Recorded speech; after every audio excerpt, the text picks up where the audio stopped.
Hello, and welcome to another episode of Wife for Life with none other than your favorite marriage specialist, Michelle McElroy. And today, y'all, I have the phenomenal Clarke Byard. Y'all, help me give it up for Clarke Byard. Woo! Yes. Woo, woo, woo. All the things. Hey, Clarke, how you doing? Hi, I'm doing well. How are you? Good. Thank you so much for saying yes to coming on the podcast. Oh, yes, I'm excited to be here. Thank Yes, you. I'm excited to have this conversation, period, because I know how dynamic you are, Oh, but everybody else doesn't know. So why don't we start with you just telling us a little bit about you? okay, well, my name is Clarke Byard. I am a mother. I have three children, and I am kind of just in a season of life of doing everything my heart desires at the moment. I love that. Oh, we're going to get back to that. But tell everybody, who are you married to? I am married to the amazing Kevin Byard. He is a safety within the NFL. He has been playing for 10 years. Next season will be year 11. Yes, I love that.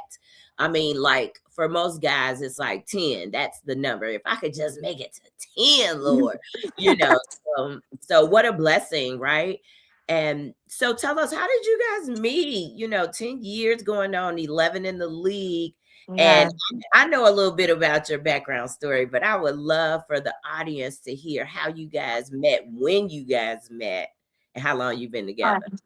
So we actually met in high school. My husband likes to tell the story that he noticed me because I was always late to class because he thinks I was late because I was wearing heels, but I was late just because I'm not the most punctual person in the world in general. So he always laughs at me about wearing heels in high school and how I would tiptoe late in the back of the class. And that's how we met through mutual friends. He said, "Who's this girl always coming in here late?" And the rest is history. He was on the football team and I was a majorette. So we had a lot of mutual friends. He was a new kid at the school. So I snatched him up real quick. So what did y'all have first period together? Like, Yes. okay. Yes, we had first period. We went to school down in Decatur, Georgia, and at the time we had trailers out in the back, so I have to park my car and then get outside to the trailers, and it just seemed like a lot to me to do that at 8 o'clock in the morning. So I kind of got there when I thought was an appropriate time, but I guess that's when everybody else's thought for school. So And I just love the fact that you were wearing heels in high school. You were all the way grown in high school. too What brought much. that on? Was that a fashion sense for you or Um, anything? Honestly, I feel like at the time, with being on the dance teams, we had kind of a dress code throughout the week, especially leading up to games. And then we all just kind of got in the habit. I'm actually pretty short too, so I kind of like being a little bit up off the ground. Now I'm in flat shoes. I kind of feel like everybody's walking over me, so I kind of like being a little bit higher off the ground. To feel, I guess it makes me feel important. I can understand that because my husband, all of them are so tall. I just feel like a smurf. Like, Yeah, yeah. like a So it little. makes me feel human, have a little height on me. Mhm. So you guys dated in high school. Did you maintain your relationship through college? Yes, we did actually. I did a whole lot of traveling. So my husband went to Middle Tennessee State um, in Tennessee, and then I went to Howard in DC. So I kind of did a lot of back and forth. He would come visit when he could, but it was much easier for me to get down to him with the schedule that student athletes are on. It's insane. I made a lot of games down to Tennessee, and we started to fall in love with Tennessee. And then coincidentally, my husband got drafted to the Titans 2 weeks after I graduated from college. So Wow. we came on down to Tennessee. It's funny. We laugh about it to this day. When I told my grandma I was moving in with my husband down to Tennessee, and she said, "No, you're not. What is he going to do for a job?" And I said, "Grandma, football, they make money." And she said, "No, you can't support a man and he's going to do this hobby." And because she was used to seeing him in high school going to those games and things like that, that she Yeah. thought it was like a side gig. And she was like, "No, girl, we're not doing this." And so I think maybe just about a year or two, she said, "Oh, he's pretty good." That is hilarious.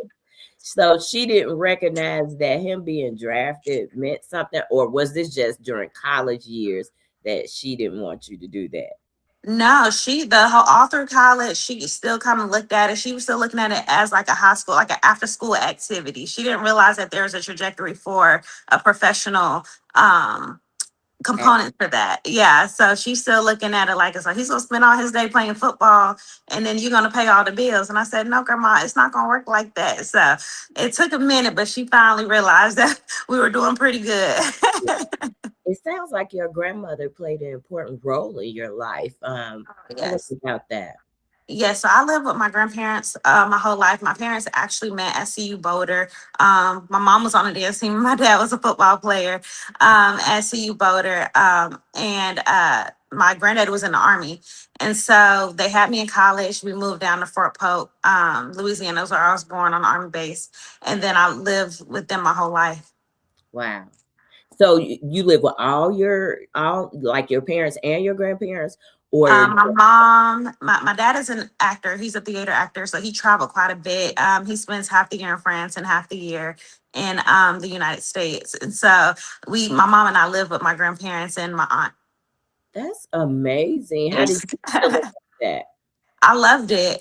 He would send me little treats and books back from all the different adventures he would take. I remember I was the only third grader who had a box set of Shakespeare in school in the morning reading Shakespeare. My teachers would go, "What are you doing?" But I was just so excited to get all the gifts back.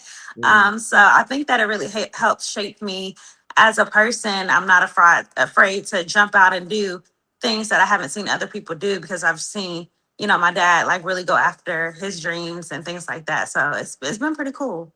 yeah, and I just think about from a marriage perspective, to have a long distance relationship like that. Like, what did that look like? Would your mom go with him for those 6 months, or So would my parents divorced when I was a baby. So I've never okay, seen them actually be in a relationship. okay. But they're really good friends. And so she did a really great job of making sure that we would communicate when we could, see him when he was in town. Mhm. When he was in town, he never really lived too far away from us. And so we always were able to continue to build a relationship in that manner. It's something that I think about a lot, how well my family adjusted to all of those different changes. Mhm. My granddaddy was actually a chaplain in the Army, and then he was a pastor down in Georgia. And so he was a marriage counselor. So we would often have people in and out of the home, and people look up to him. And my dad was Muslim. And so my dad would be in the front room, praying and doing his thing. So my granddad would be hosting Christmas dinner in the back. And people would always say, "Now, why would you let him do that? You believe in this faith." And my granddad just set a really good example of just loving people and opening space for people. And if he ever wanted to talk to the Bible, he would bring him in and have him talk about it. But I feel like that always helped shape how I deal with people. And it kind of helped lead towards our family foundation, how we kind of started that. Mm. So in all respects, you're kind of technically a PK. Yeah. Well, yes, I am. My mom was a youth pastor at our church growing up, and my granddaddy was a pastor at his own church, and he came over to our church. So yeah, I was that kid that was there Monday through Friday. I mean, I was an acolyte, a usher, a praise dancer, the centers down at the. I mean, we were there every day a week, all day, doing everything. And this was back when Kirk Franklin was just coming out, and we had praise in the park. So I mean, I loved it. Oh my goodness. Yeah, 90s gospel. that was a whole shift when Kirk Yeah. Franklin came out. Like, I'm Yeah. a praise dancer too, and man, the youth ministry exploded when Kirk Franklin. Oh yeah, yeah. It was Yeah, 90s gospel. So I mean we had a time. We had a yeah, time. And for it sure. was Atlanta. We even had shirts that would say crunk for Christ. That's what I'm talking about. Bring the kids in by any means necessary. Dude, I love that. I love that. So even it sounds like it could have been even unconscious, but it's like your life is kind of mimicking your parents' life as far as having a spouse who does this, travel type Yeah. lifestyle. Yeah. You guys have seemed to make it work. How would you say you guys have made that work? Well, I have been blessed. We were in Tennessee for 8 years. We stayed here for 8 years. I had all my kids in Tennessee. My son it's a crazy story. So my second son was born at home by accident. My husband delivered him, and then my Uh-uh. last, yeah. You can't gloss over that. What do you mean your husband delivered him? So we didn't make it to the hospital. My son, I didn't have any water breakage. We didn't have any pre-labor, no pre-contractions. I went straight into active labor. Thankfully, it was COVID. So that's the only reason why my husband was home, because it was camp. He was in training camp. And the Yeah. only reason why he was home is because it was COVID.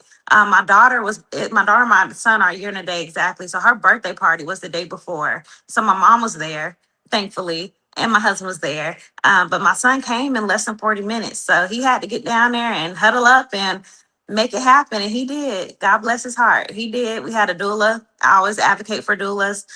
She was on the phone driving, trying to hurry up and get there. She guided him through the whole thing. He had to check, make sure the cord wasn't wrapped around his neck. I mean, he turned into a full MD by the time the EMTs got there. I mean, we were laid up at Happy Family. Wow. um, So who freaked out? Who freaked out about this situation? Because I I'm don't think. I think my mom may have. yeah. I know she was running around grabbing towels. And you know how on TV they say, "Get the towels, get the hot water." I don't know if we needed any of that, but we were getting it.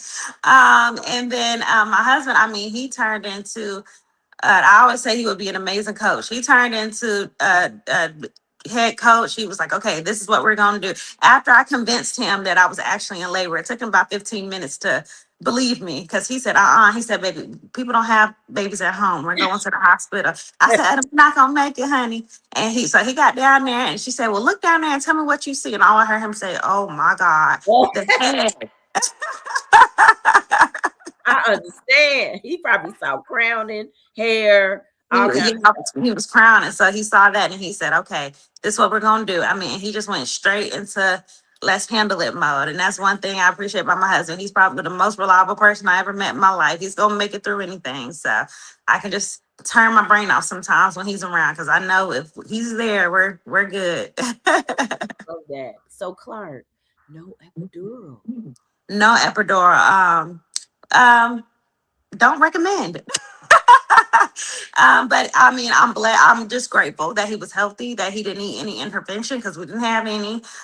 We had me, my husband, my mom, and the Lord, but we made it through.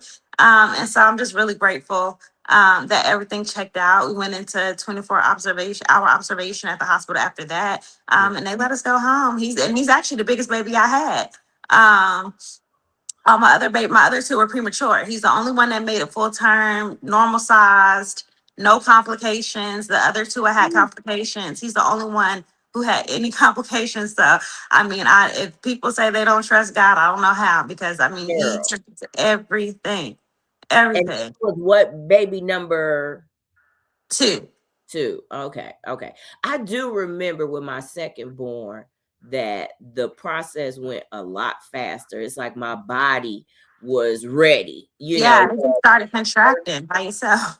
Yes. It's like with my first one, it literally took a full day for me to deliver him. But with my second born, they literally had to tell me stop pushing so the doctor could get And to the coming in.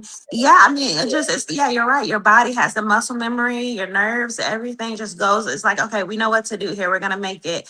And I was almost in awe of like just the way everybody handled everything, the way my body just continued to go through the process. I had cholestasis with my daughter. And then I got postpartum preeclampsia right after I delivered. And so we had a very traumatic experience with her. She was induced. Um, and with that, I did everything the next pregnancy. I went fully gluten free, dairy free, all the things, doing a lot of holistic things for liver support to try to maintain the cholestasis, which worked. Kind of worked a little too well. My body said, "Okay, well, you're so healthy. I guess we can handle this on our own." So, but he came out with no complications. But then my last baby, I had.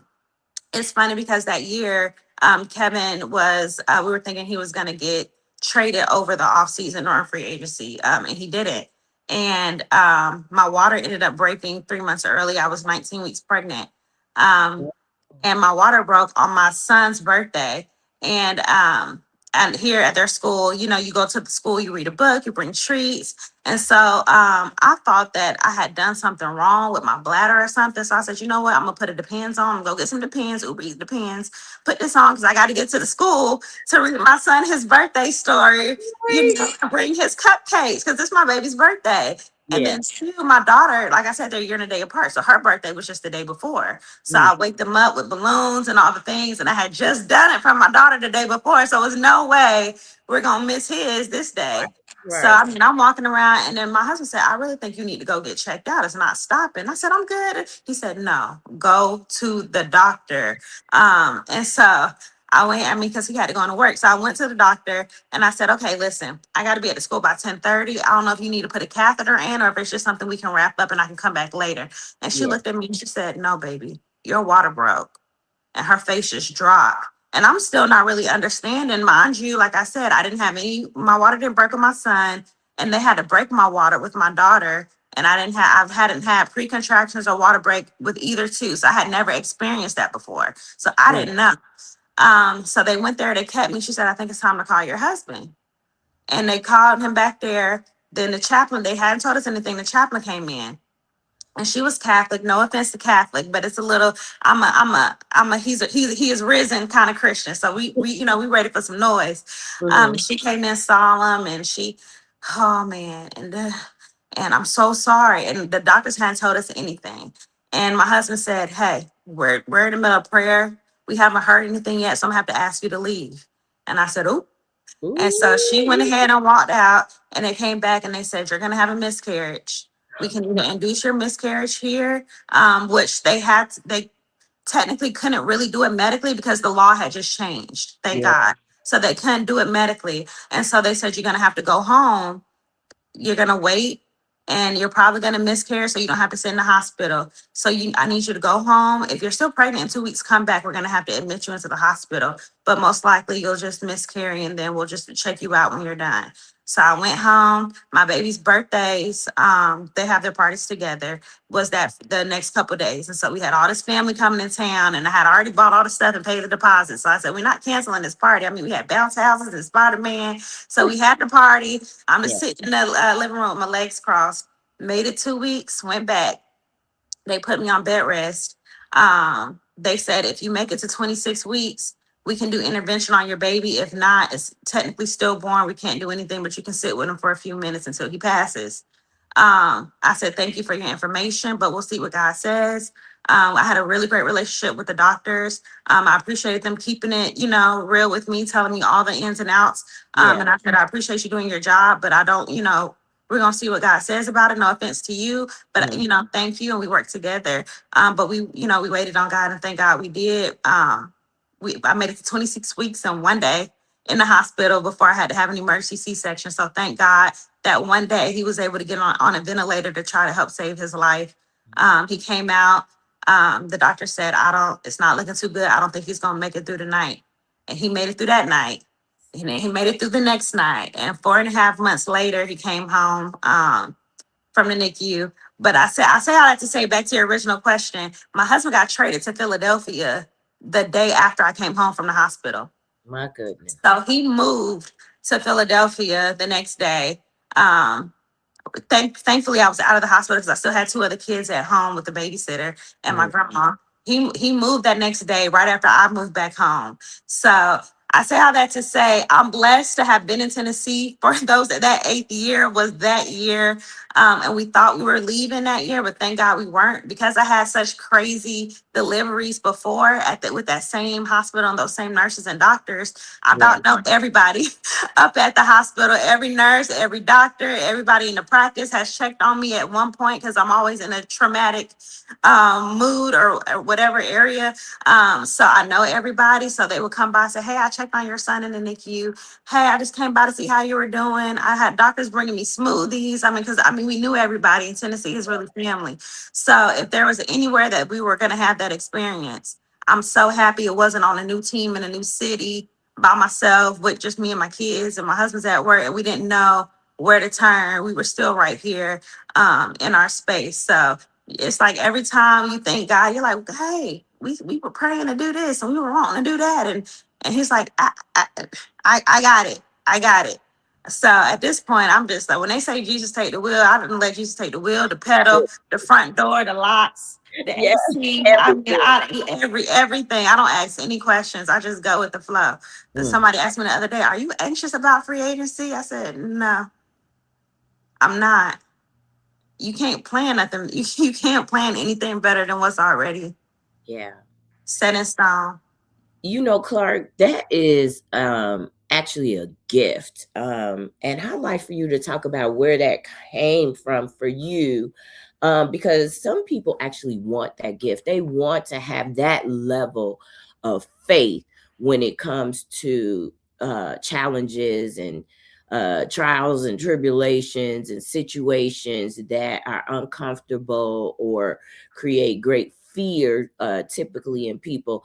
How do you maintain your faith, and what role does Kevin play in that? Honestly, I think that both of us, just individually in our lives, have gotten it beat into us by the Lord. I mean, they say he'll leave the 99. And I think for both of us in our separate lives, he's done that. And also together, he's done that. And so it gets to a point where you're just like, all right, you've shown me too many times I need to Yeah, stop fighting against the grain. So I think at this point I learned the hard way. And that's why I kind of like to share certain things with people, even if it's oversharing. Cause I'm like, if you can learn the lesson without having to learn it the 15th time like I did, then I just want to share that with you. But it's just been so many moments, I want to say, in my life that as soon as I said, you know what? I gotta let this go. I can't control it. And I really genuinely felt it in my spirit that you don't have control. That's exactly when things started changing every single time. And yeah, so I think it's kind of just out of experience. yeah, yeah. That's for real. Like, I think of when I think about faith, I think about two things. I think about surrender and choice. I think about surrender and choice because like you said, you have all these experiences and you keep trying to be in control and keep having these appointments or these situations where God shows up for you in a way that you could not. And it's like time and time again, you go through that and you try to pick it up and handle it. At some point, the hope is that you grow in your faith to recognize that these are moments where you should surrender everything to God and just let God be God. And that takes away anxiety and stress and all those things that are negative outcomes of us having control versus Hmm. surrendering control to God. Hmm. And then when I think about faith, I think about a choice because we really do have to choose to surrender and choose to have faith that God is going to handle it. And when I got to that point, like you said, after 15 failed attempts, but when I got to that point, I felt so much peace and relief. And I was able to actually relax even in the storm to say, Yeah, you know what, no matter what, I know God has me. 100%. And I think that it's such a humbling experience to be like you said, I've been through a lot of things and I know I don't have control. And I still find myself trying to grab it. And before I have to remind myself, hey, you're doing that again. And in a situation, I'm sitting in the hospital, my kids are at home, my husband is going back and forth trying to do all the things that I do with the babysitter, but he still has to go in the facility. After a certain minute, it's kind of like, it's a competitive sport. He still has to keep his job. Yeah. And so anyway, I'm having a hard time in the hospital, not being able to see my kids. I even snuck out one time. My husband got kind of mad. At 5 o'clock in the morning, I knew the nurse's routine, and I slid out of there like a ninja. And I called an Uber. It was still dark, Right. and he came down and started breakfast. And I was down there with the kids, and he said, "What are you doing here?" And I said, "I'm going back, but I needed to see my kids this morning. I can't take it." He said, "If you don't get your," he drove me back to that hospital so fast. But You.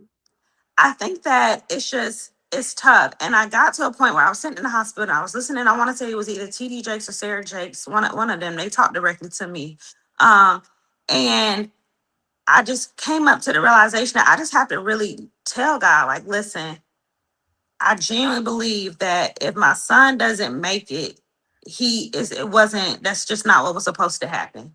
You're protecting him from something. It's not his thing. It was like, whatever it is, I'm okay with not knowing why.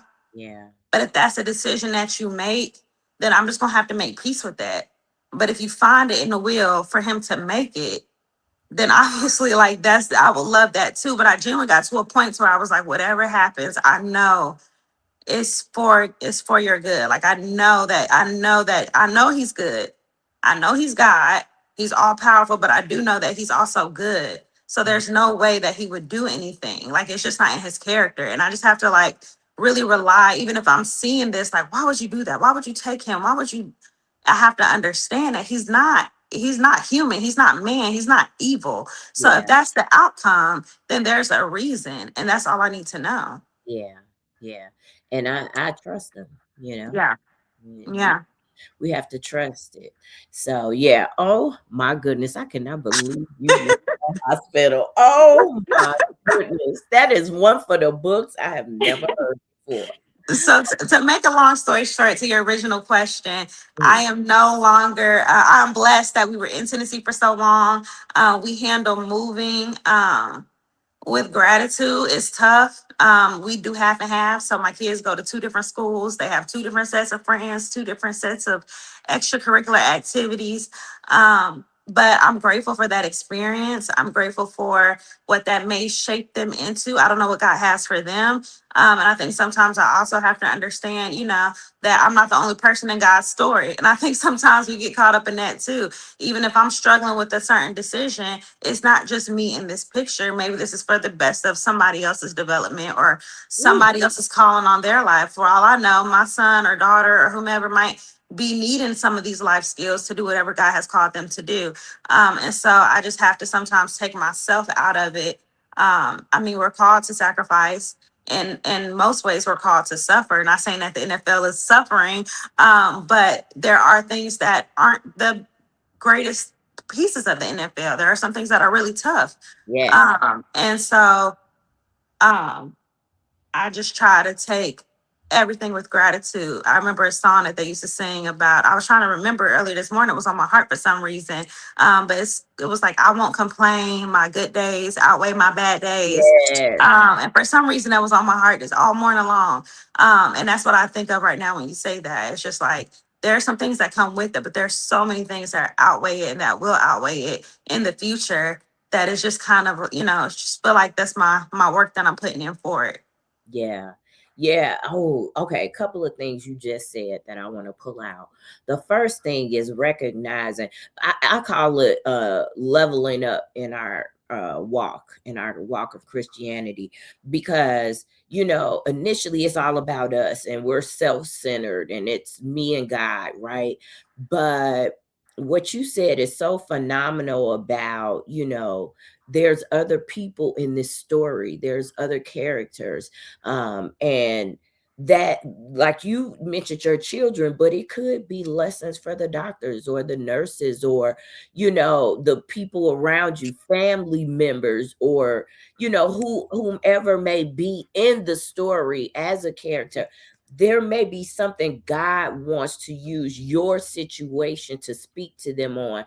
And I feel like I am getting to that place where it's like I'm not looking at myself as they say, main character, or giving main character energy. God is actually the main character. Right. It's Right. like, you know what I'm saying? It's like, Right. oh, what is he wanting from me as a, what do they call it? People get awards for being a supporting Yeah. character, Yeah. What is it? Yeah. And so even recently, like I was on the plane and I just had this thought that entered my mind that was like about getting sick on the plane, and me being in my flesh was like, oh Lord, please don't let me get sick on this plane. We haven't even pulled off yet. Girl, I promise you, maybe an hour into the flight, some lady on my row across the aisle from me got severely ill. Oh no. And like all the attendants were attending her. And Oh I, man. I wanted to like hit myself in the head, like, man, that was the Holy Spirit telling me to pray for the people I on the was just getting plane. ready to say that. I Yeah. was just getting ready to say that. And That's I a hard missed lesson to it. take. Yeah. I Yes. was just getting ready to say that. I came to that realization maybe last year, or so, where I would have these random thoughts, and I was like, I'm gonna take this thought captive, and I rebuke that thought, and I'm never gonna think about that thought again. And then it dawned on me like, oh, you were asking me to intercede. Right. Right. Woo! Yes. I mean, I'm casting the thought down. I don't want that thought. Leave me alone. You're And I, rebuking it, laying hands, and you were asking me to intercede. You were yeah. asking me to step in. You gave me discernment. You were asking me to see things that the other person couldn't see for Yes. them. Yes. But I, like you said, I'm just Next level though, right? That's next level. Like when we're babes in Christ, that it's all about us. It's just like our kids. It's all about them. But yeah. as we grow and we mature in our faith, as we should be anyway, then we have to realize that we can no longer hold main character energy. It's got to Mhm. be God. God has Yeah. to be the main character. So that's number one. Number two is what you said about football. There are awesome things, awesome benefits of being married to an NFLer or any professional athlete, right? But what I don't think people realize, or one of the things that I think the general public may not realize, is how when a guy gets traded, that's it. Like they don't come back home. It's like they're gone. And now as the wife, you have 24 to carry, hours. yes, you have to carry that load. You have to move the household, you have to do everything that needs to get done to transition your family, which is one of the reasons why, with the organization NFWA that I'm a part of, we really wanted to focus on that because those transitions weigh heavy on the wife. So Yeah. tell us a little bit about, so once he got picked up by another team after Tennessee, I forgot which one you said. Philly, the Eagles. The Eagles. So once he got picked up by the Eagles and you just had a baby, how did you handle that transition? Um, it was a mix of me disassociating and also another God thing. My husband's family is originally from Philadelphia. His mom is buried there, God rest her soul. His her sister and her 8 kids are there. My father-in-law and his 8 or 9 brothers and sisters and their children are there. I mean, they're deep in Philadelphia. And my husband has some beautiful family members, beautiful cousins, a big, huge family. So he didn't go into a lonely spot. He had a lot of support there. And so it's just one of those things that if he was gonna get traded anywhere, then Yeah. that would have been the place for him to go. Me and my kids didn't go. It was the middle of the school year, and my son was still in the hospital. And so I tried to get up to the games when I could, which was super tough because I didn't want to leave my baby there by herself. Yeah. But the nurses here, like I said, they were phenomenal. And then the doctors, and I had a couple of night nurses with some of my other kids and some of the illness they had. So those nurses worked at the hospital. So we had a really great community. The girls here from the Titans, from the Bible study group, I always give credit to Elizabeth Hasselbeck. She is like my Mm. guardian angel. That girl, she would pick me up from the floor. I mean, I probably have run to her crying too many times to count. But just the community here, I think, of people rallying around my family. Um, sorry, Yeah. I'm kind of I was the only child, so Mm. I'm a loner. Um,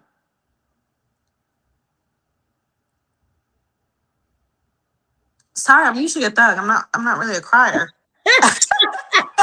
I'm not much of a crier. Um, I'm just kind of taken aback of Yeah. how God placed people Yes. to show up Just when you need it. because Just I wouldn't have asked. Mm. That's big right there, Clarke. OMG. It's hard to ask. I'm telling you, I'm a thug. I'm not usually a crier. I'm usually kind of a get my head down. If it's gonna get done, I'm gonna get it done, and I'm gonna get it done the right way. Um, I'm not a Thugs very cry too, Clarke. Thugs cry. I'm not a very It's not patient person public. either. So if something needs to get done, I like to go get it done. Because by the time I explained how to get it done, I could have had it done. So I'm just not. I'm very much a head down work kind of person. Yeah. So to have people say, "Hey, can I come and pray with you?" I wouldn't have asked that, and it kind of made just a world of a difference. Mm. So I was just very grateful for how the girls really showed up Yeah. and Yeah. the husbands. Yeah. Community is everything, especially with what we're experiencing. But another thing that I'm hearing you say that challenges me and hopefully all of us as Christians is that this is another instance where God needs to be the main character in our lives, because otherwise you'll just focus on what's going on in your life and not reach out to other people to be Yeah, of service to what's going on in their life. yeah, yeah, And I will tell you, I remember the people who I did Bible study with, the couples who we did Bible study with when Ray was with the Colts. Man, to this day, we're all still friends. yeah. I mean, like, Uh, I was on bed rest with my firstborn for almost the entire pregnancy. oh And wow. I just really, I mean, there was a time where they would come to me to have the Bible study. And so those type of things, you just really feel blessed by the community that God has surrounded you with. So I get it. And that is emotional. I'm not an only child, but I'm a middle child in the way that there's enough year gap that Yeah. between me and my siblings that I feel like I grew up like a single Mhm. child. So I Mhm. totally get that. And I get how hard it is to ask. It's not um a thing. I wouldn't even consider it prideful. I just think I am so used to doing things on my own Yeah. that it doesn't even dawn on me to say, Yeah. call somebody and get help. Yeah. Girl. You know Yeah. what I mean? Yeah. Yeah. For sure. I didn't realize that I should have been asking and, and sometimes, like you said, I can do it. I'm very guilty of like making sure that, okay, hey, what are you doing with this? What are you doing with it? Because life can move so fast. And I try to be there for, all the celebrations and all the holidays. And, if somebody's on my heart, I try to do a quick text and things like that. But I could definitely be more in depth with like showing up and like just being there instead of waiting for somebody to reach out and do that. And so that's what I took from that too, and try to do a better job at that. Yeah, I think when you're living in a city where you don't have family, and we hang out, we do the things of Bible studies and the dinner parties and all the things. And I knew we were friends. I guess I didn't expect for them to show up in that with nothing against them. Like you said, it just didn't even dawn. It didn't even dawn on me like, hey, they're gonna come do this thing and you're gonna want it. yeah, I didn't even consider that.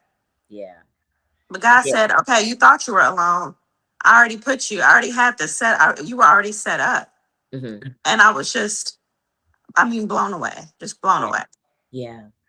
And I want to add too, it doesn't always have to, because when you have small children, anything outside of caring for them sometimes could be difficult. But I remember when Ray and I were chaplains, we were chaplains for the Bears for 5 years. And I just asked God, how can I be a blessing to meet a need they may have? And he put it on my heart every time a wife had a child, that first week of them coming home, that I would take them food. So I would cook and take them food, and they would be so appreciative. And that was my way of being there for them, because a lot of times we do actually move to a state where we may not know one person you know and now Yeah. we're there having kids and trying to figure things out on our own, and it's just not the easiest thing to do, but we do what we must and what's required of us. So I just want to encourage everyone that's listening to pray about it and ask God, what's one special, unique way that you could be of service to other people that are in your life or that are in your community that would, be a blessing to them and really help them, and then help you get in the habit of serving others. So I am a big advocate when it comes to married couples, of being a team. So our husbands play on a team, right? But sometimes what I found when I work with couples is we don't operate as a team in our households. Sometimes we operate as competitors. And I love the idea of teamwork because I feel like many times God brings our differences together for the betterment of the team. So you may have these gifts and he may have those gifts, but when you bring it together, that just strengthens and fortifies your marital team. So your husband, Kevin, has a reputation of being a leader, like somebody the coach can count on to lead the team in the direction that it needs to go. Is that true? Yes, I think he just has an honest. His mom used to say that he was the only one that whenever she said something, he would go, "Well, why? And how? And what if you do it this way? And what if you do it that way?" His mind is just always trying to find the best way to a solution, and he has to make it make sense, or he gonna find a better way. That's how God wired him. That's just who he is. I love it. So he has these leadership skills that I'm curious, how has those skills benefited you as an individual? Like, how have you gleaned from his leadership skills?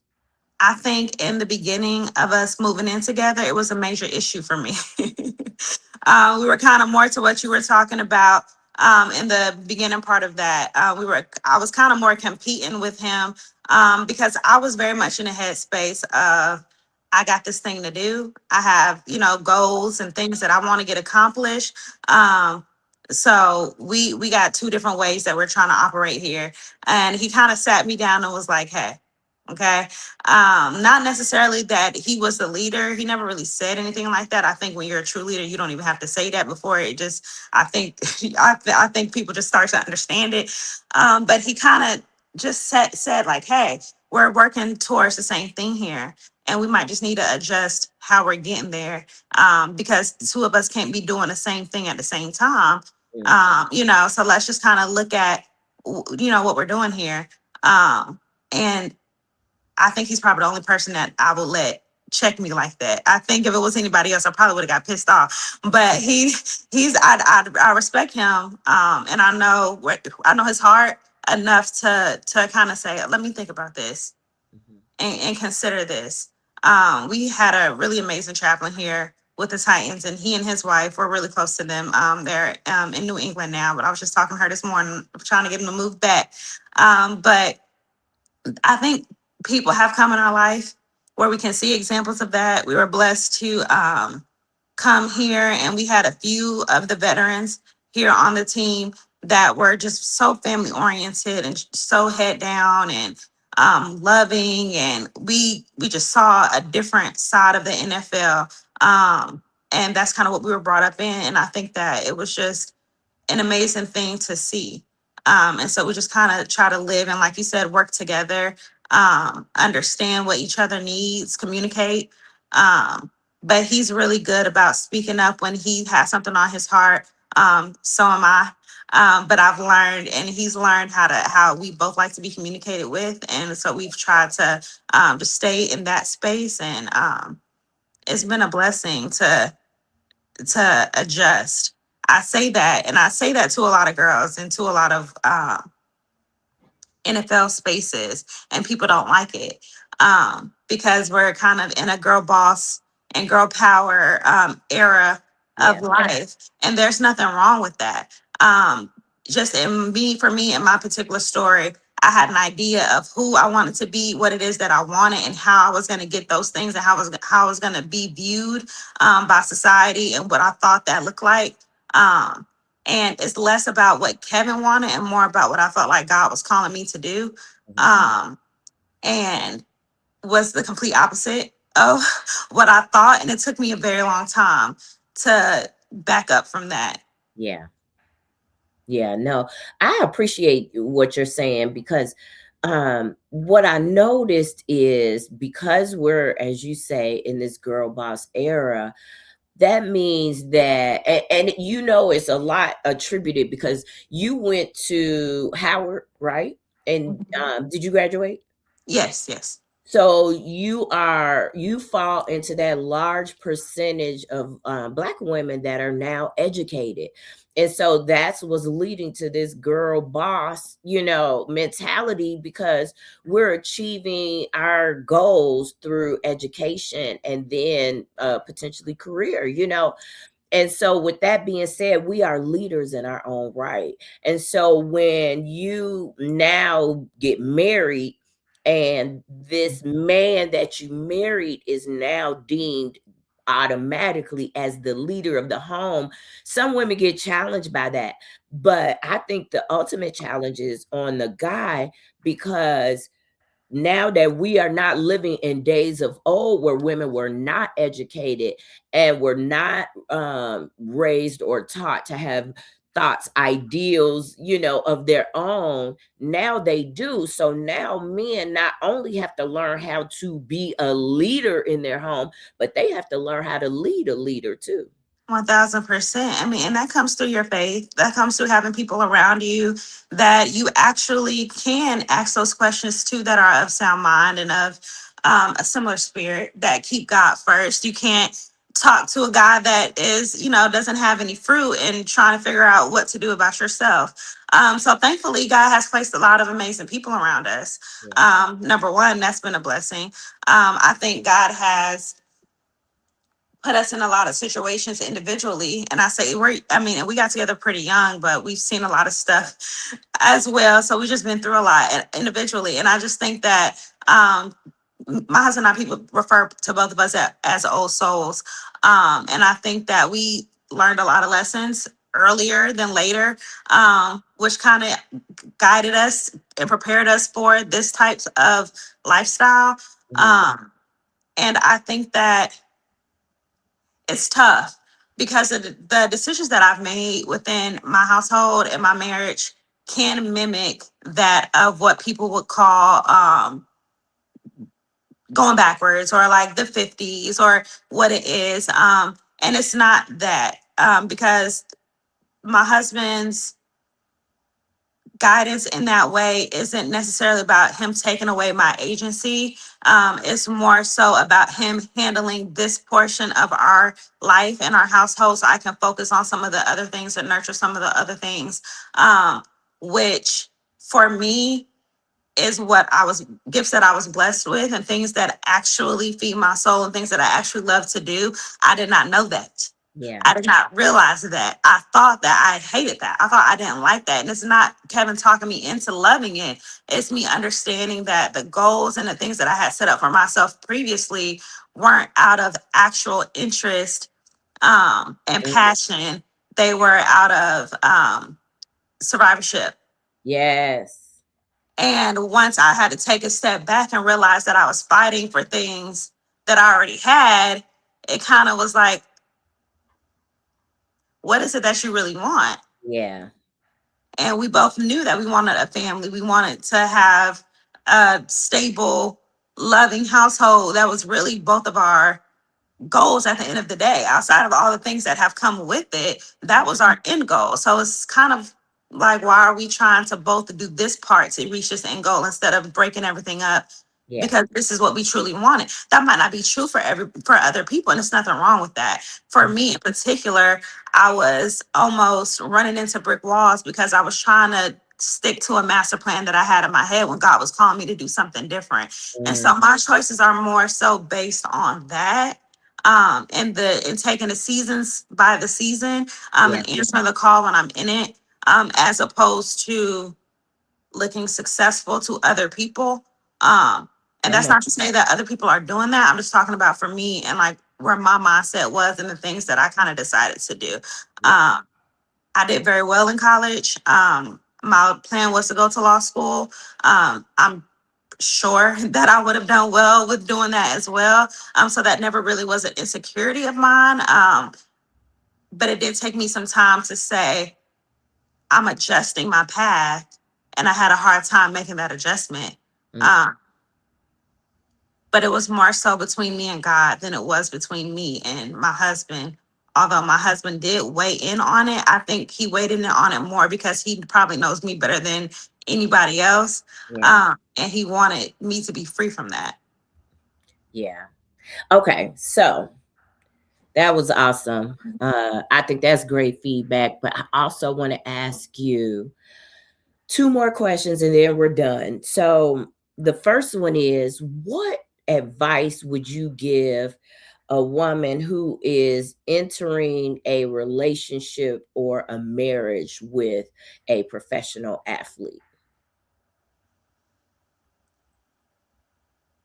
Uh, we've been in the league a long time, and I've seen a lot. Yeah. Um, I think when you're entering a relationship with someone who's already at the peak of their career, Mhm. whether that is within the NFL or if they were a major college player, I think that it takes for the man and the woman to um, address the root of their relationship. And I say that because the NFL can, or football in general, especially when you're a quality player and you have the drama surrounding that and the accolades and all the things, it kind of forms its own identity within itself. Mm, And sometimes, especially with their schedules and the way that they work, I've seen it to where couples have gone years without ever really knowing who each other was, outside of the fame and the stardom and the persona of an professional athlete, or sometimes it can mimic an entertainer. yeah. And I think that you have to make sure that you're building a solid foundation of a relationship, person to person, and not person to entertainer or person to athlete or person to that outside professional persona and lifestyle, because all those things fade, and they will. Even if you're a Hall of Famer, at some point things just start to die down, and Yeah. you're met with the person in the mirror, Ooh, and that person is going to have to address it with themselves. And the wife, and from what I've heard, we haven't gone down that retirement road yet. But you know, you're there too, and you're a support system, and sometimes you're the opponent, you know, in that space. And if you don't have a foundation to hit that road, yeah. it's concerning. I would say make sure you actually know that person for who he is. I Mm, would say don't get in a relationship with an idea of a person, man or woman, because you know now we live in a world of Instagram and all the things, and people kind of live in a 3D world right now. And I yeah. think that marriage is not something to be played with. I don't believe marriage is a hops in and hop out kind of a situation. I believe if you make that commitment, obviously there's, you know, other circumstances, but in a general sense, if you make that commitment, you've made that commitment. You told God forever. Um, be sure. Be sure. Be sure. I think that I've seen it to where there was no conversations around how to raise kids. There was no conversation around the weight of the family household on the wife due to the guy's schedule. Yeah. Um, Even the kindest of guys still have to be at work. From this point to that point, they're going to miss plays, they're going to miss some holidays, they're going to miss some things, and that's not really under their control. And so you have to really accept and want to participate in this life. It's a true lifestyle. And I Yeah. don't mean the love and hip hop and basketball wives. Like, I mean, it's a head down lifestyle, and it's not as glamorous as people want to make it out to be. It's a lot of hard work. And you That, have to want it enough. And I don't think that unless you're truly in love and truly committed to that person, I don't know how you would be able to withstand the waves of the league. Seriously. And all that comes with that, not just physically, but emotionally and mentally, and the wear and tear that it has on the guy, the athlete, and then post career, how heavy that is. I agree with you. You really have to understand your role, who you are, and what your role is in the relationship, because I've seen too many relationships in post career because they can't handle the pressure of the guys being depressed because what they've been doing since they're 7, they can no longer do. They, like you said, they reached the pinnacle and that's it. And now they have to find their encore career. And that may take time, Yeah. and some women just don't have the patience or the bandwidth or even the right mindset to handle that. But like you said, that's something you should understand that you need going into the relationship versus waiting until it happens to try to deal with it. So thank you for that. I appreciate that. And I just want to ask you one other question, and that is just this.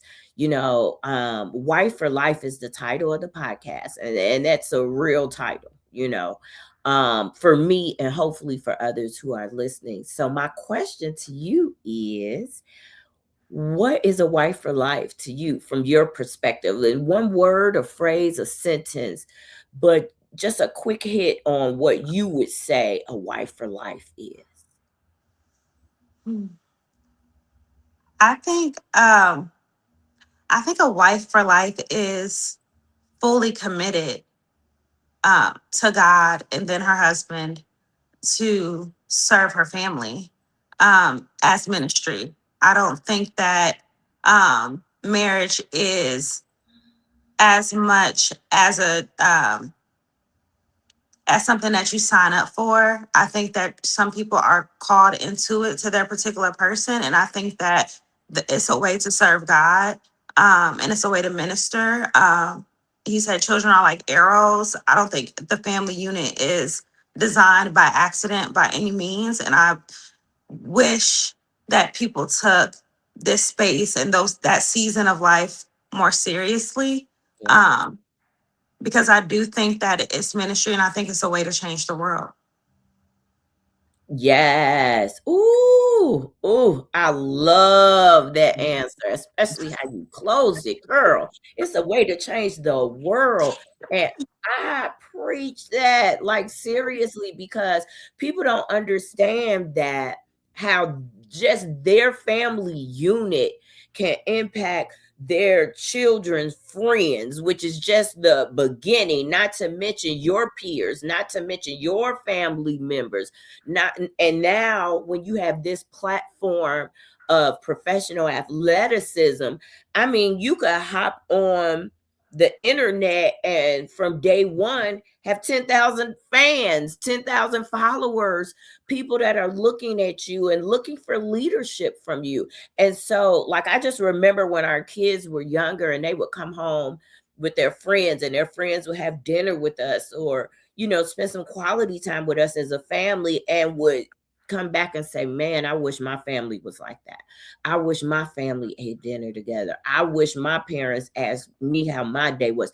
Just the simple things that we don't put enough weight and intentionality into recognizing how God is using us to impact our very own community, our neighborhood. And if we impact our community and we're all impacting our community, we just impacted a city and then a state and then a country.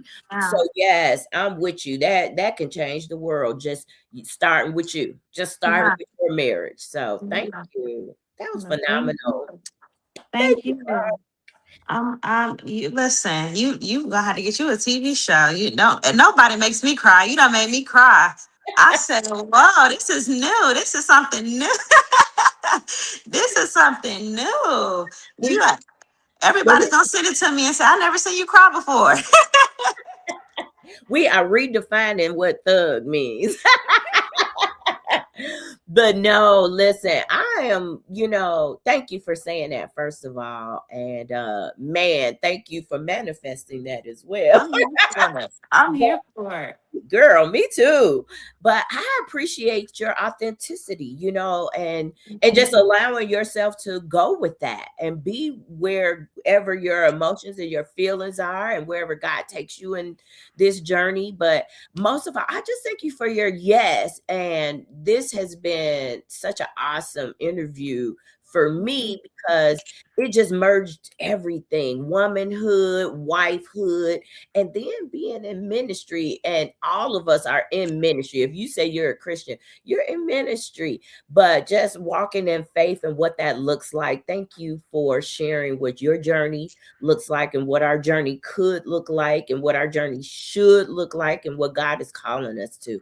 I appreciate you so much. I really hope we get to do this again, maybe even bring your husband in. I'm looking forward to doing something with the men at some point. Oh, Do you? that'd be fun. Oh, okay, cool. Yeah, me like that. That'd be fun. Nice, nice. So y'all, listen, I don't know about y'all, but I had a phenomenal time in this interview with Clarke, and I hope you got as many nuggets that I got out of it and more. So thanks again, Clarke, and thank you guys again for watching another episode of Wife for Life with none other than your favorite marriage specialist, Michelle McElroy. And hey, if you liked what you heard, if you like what you saw, please share, like, comment, follow, subscribe. But most of all, make sure that you give this to another woman or wife who could also be blessed by this episode. Thanks for joining again. Thank you, Clarke. Thank you. Yes. And hey, until next time, guys, happy loving.